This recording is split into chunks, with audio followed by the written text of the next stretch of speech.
네, 한 주간의 가장 눈에 띄는 정치권 소식을 속 시원한 평론과 함께 들어보는 정청래의 정가 이슈 시간입니다. 정청래 전 의원 연결되어 있습니다. 안녕하십니까? 네, 안녕하세요. 정청래입니다. 예, 가장 뜨거운 이슈는 이것 아닌가 싶은데 양정철 민주연구원장과 서훈 국정원장의 회동. 먼저 이 만남의 성격을 어떻게 보세요? 뭐 사적인 만남, 또 야당에서는 뭐 부적절한 만남 이렇게 네. 얘기를 하는데 그냥 아는 사람끼리 그냥 만난 거 아닌가요? 아는 사람끼리 만난 거예요. 예. 그런데 이제 의미를 부여를 하면 네. 그 국가의 정보 수장과 그리고 네. 여당의 총선 정책을 담당하고 있는 사람 간의 만남이기 때문에 문제가 있지 않냐라고 지적하고 있거든요. 뭐 후사가들의 그 입길에 오를 수는 있다고 봅니다. 네. 그리고 이제 양정철 원장이 또 문재인 대통령하고 가까운 사이고 뭐 복심이다. 어쨌든 문재인 대통령 만드는데 앞장섰던 사람이고, 예. 또 서훈 국정원장은 또 자리가 자리인 만큼 예. 뭐 관심을 가질 만한 사안이라고는 생각을 해요. 네. 근데 두 사람이 대선 캠프도 같이 했었고 그 전부터 아는 사이이기 때문에 또 양정철 원장 말대로 네. 오랫동안 이제 해외에 있다가 국내에 들어왔고 또 민주원장도 연구원장도 맡다 보니까 네. 그냥 서로 귀국 인사 겸 만나서 식사 한번 한 것인데 이렇게 세간의 관심이 많네요. 예. 대선 캠프 같이 했다고 하셨는데 그러면 2012년 대선 때 문재인 대통령 낙선했을 때 이때 같이 활동을 했었나요? 두 분이? 서훈 원장 같은 경우는 어쨌든 대북 최고 전문가 아니니까. 예. 그리고 북한에 가서 그때 캐도 때 한 2년, 3년 살았던 걸로 알고 있어요. 예. 그래서 이제 문재인 대통령에 대해서 많은 조언도 하고 도움도 줬겠죠. 네. 그런 과정에서 가장 옆에 있었던 양정철 원장은 잘 알 수밖에 없는 거고. 그리고 어쨌든 노무현 대통령 때 양정철 원장이 계속 청와대에 5년간 있지 않았습니까? 예. 자연스럽게 아는 사이이겠죠. 바른미래당의 이해운 의원이 국회 정보위원장을 맡고 있는데 네. 국정원장이 나의 업무 파트너 아니겠냐. 그런데 자기조차도 독대한 적도 없고 연락처도 알 수 없었다라고 이야기하고 있거든요. 네네. 네. 아니, 맡은 지 얼마 안 되셨잖아요. 예. 그리고 저도 이제 19대 국회 때 정보위 야당 간사를 했거든요. 네네. 그렇게 되면 원장 전화번호라든가 비서 전화번호는 이제 알게 돼요. 그리고 이렇게 저렇게 연락할 수도 있고. 네. 그런데 이제 이번에 우리가 간과하는 것은 예전 같은 경우는 국정원장은 주로 호텔에서 만났어요. 네. 호텔 안가 같은 걸 정해놓고. 안가. 그래서, 예. 근데 지금은 이제 그렇지 않지 않습니까? 그리고 예. 국내 정치 사찰이라든가 이런 국내 정보 파트는 없앴고. 그러다 보니까 그런 호텔 같은 경우도 이제 필요가 없겠죠. 네. 그래서 만약에 예전처럼 호텔 같은 데 만났으면 눈에 띄지도 않았을 건데, 그냥 강남 식당에서 만났기 때문에 눈에 띈 거 아니겠습니까? 네. 이 자체가 국정원이 상당히 민주화됐다. 예. 저는 이렇게 해석을 합니다. 그런데 그 부분에 대해서 또 입을 더하는 분들은 국정원장의 동선이 고스란히 노출된 거 아니겠느냐. 이 동선은 보안이 생명 아니겠느냐 이렇게 지적하고 있거든요. 물론 이제 그렇게 문제 제기를 하시는 분도 있을 수 있죠. 예. 그런데 뒤따라오고 미행하고 하는데 방법이 있겠습니까? 옛날에는 그 국정원이 그런 짓을 많이 했는데. 네. 이번에는 이제 미행을 당한 거죠. 양정철 원장도. 네. 자유한국당 내년 총선에 개입하려 한다는 지적에다가 지금 두 사람이 한 번이 아니라 이전에도 따로 만났을 것이다 이런 주장까지 하고 있습니다. 그건 그냥 해석이고 의견 주장 아니겠습니까? 이게 팩트가 있는 건 아닌 것 같고. 그리고 이제 야당으로서 둘이 만나서 총선 얘기한 거 아니냐. 그런데 MBC 김연경 기자가 한 건 아니다. 그리고 기자가 있는 데서 그런 얘기를 할 리도 없고. 네. 그렇다면 특종 아니겠습니까, 그런 건? 알겠습니다. MBC 기자가 썼겠죠. 근데 예. 그런 게 아니라고 본인도 이미 페이스북에 밝히고 있지 않습니까? 예. 그런 일은 없었다고 봅니다. 예, 알겠습니다. 주간 정치평론 정청래 정가 이슈 함께하고 계시는데요. 자유한국당 강효상 의원의 한미 정상 통화 내용 누설. 네네. 이것도 지금 전국을 얼어붙게 만들고 있습니다. 그 외교관이 입장문을 내놨습니다. 의도적인 누출은 아니고 강 의원이 참고하겠다고만 밝혔다. 이런 내용이 담겼는데 어디까지가 진실로 보세요? 그 본인도 굉장히 당황스러울 것 같아요. 외교관도.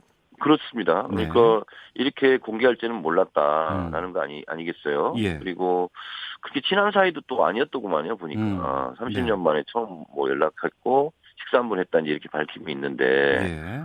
어찌됐든 간에 후배 앞길을 좀 막은 꼴이 돼버렸어요. 일단 개인적으로는.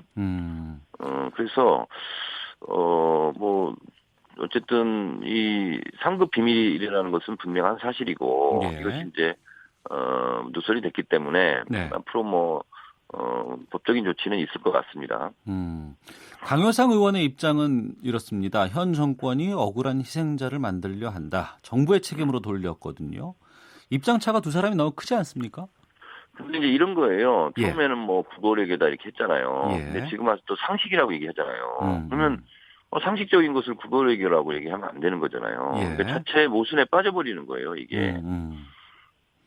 이 부분에 대해서 이제 그 정청래 전 의원이 다시 확 튀어나오셨어요. 1월에 한 방송 프로그램에서 그 문 대통령하고 트럼프 대통령의 통화 내용을 로어 데이터로 원본으로 받아봤다. 이렇게 이 부분을 자유한국당 계속 걸고 있습니다. 앞서서 홍문표 의원과 인터뷰에서도 이제 그 정청래 의원 얘기를 하시더라고요. 뭐라고 하시던가요? 이것도 같이 문제가 있는 것 아니냐. 다 같이 문제가 있다.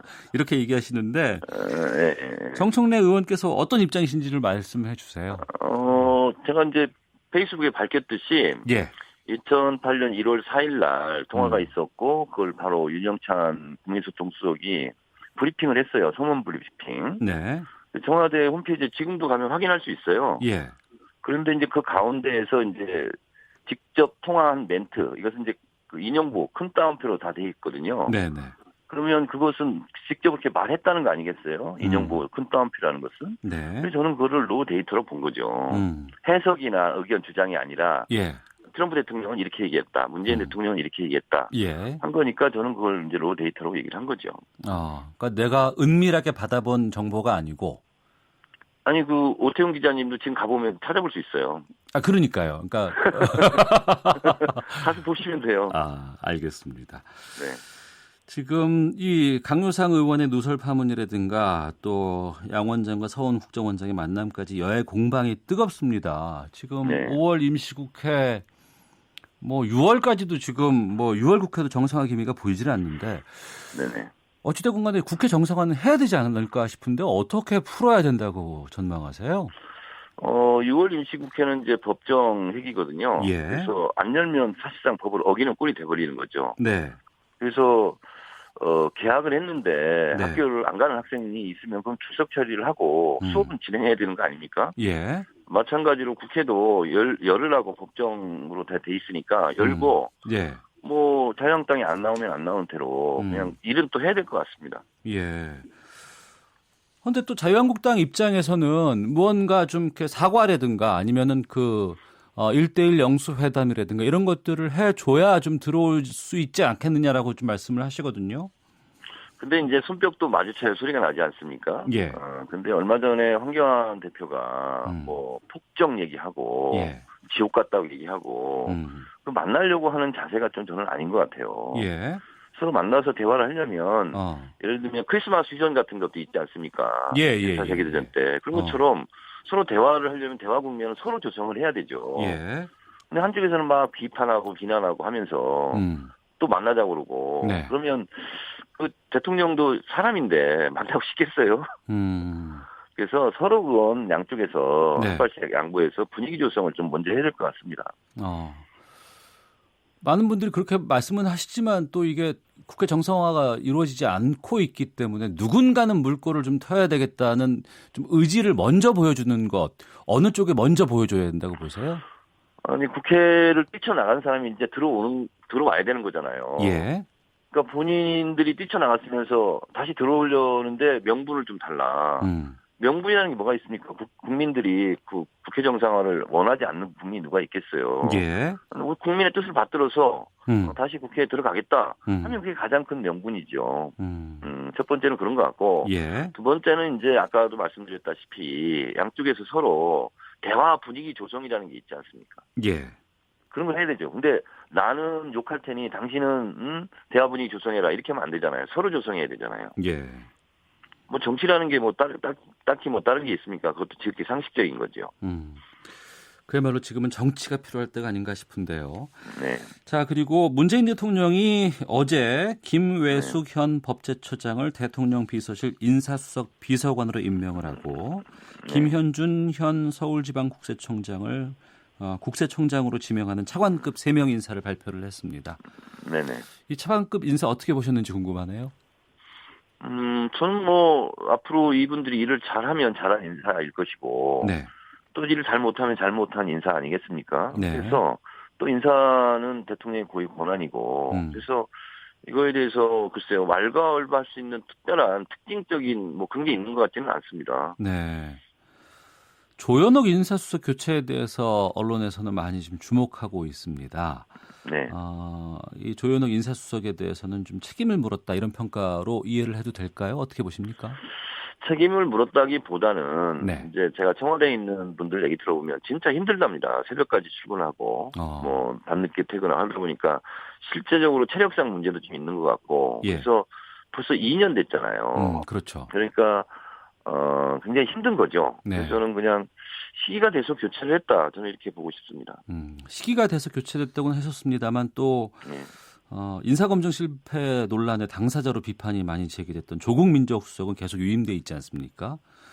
이걸 조국 때문에 민정수석 같은 경우는 이제 공수처라든가 또 검경 수사권 분리 뭐 이런 건 아직 현안이 남아 있잖아요. 예. 그래서 아마 하더라도 그런 거 좀 마무리하고 하지 않을까 이런 생각이 드는데요.